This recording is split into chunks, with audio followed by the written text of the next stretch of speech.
Hello there, Grumpy Old Fart here. I'm doing an unexplained phenomena video about our moon. And there's a reason I'm doing this video. There's a lot about our moon that we really can't explain. It is a big lump of basalt in a spheroid shape orbiting our planet. It's at exactly the right altitude and exactly the right size and everything. I'll get to that in a minute. But it's made of basalt, and basalt is light and absorbs impact. So that's one of the good things about it. It acts as kind of a buffer for incoming asteroids and things like that. Consequently, our moon is marked by millions of craters. Many are large and many are smaller, but they are all roughly uniform in depth. Physics says if a big meteorite hits, it's going to make a big deep hole. If a small meteorite hits, it's going to make a small shallow hole. But no matter how big or small the holes are, they're all the same depth, roughly.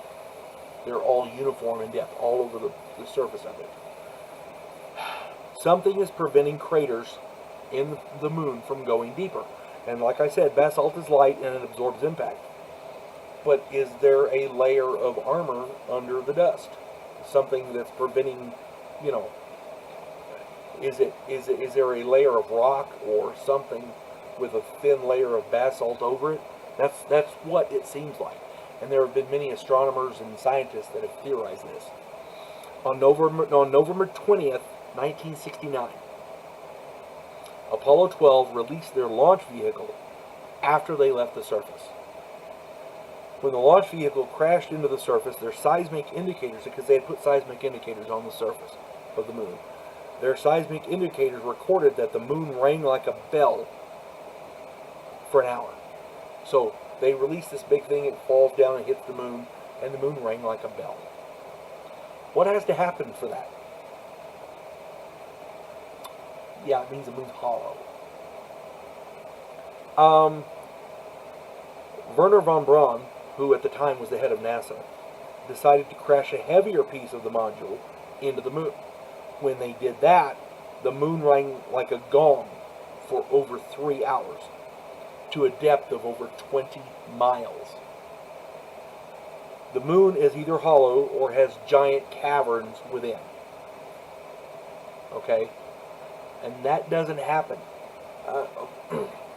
The theory of the moon is it's like Earth. It cools. It's like a bubble in a vacuum. It cools and blah, blah.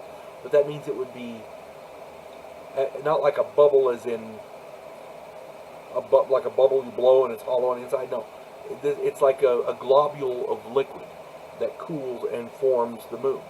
Well, that precludes it's not hollow, right?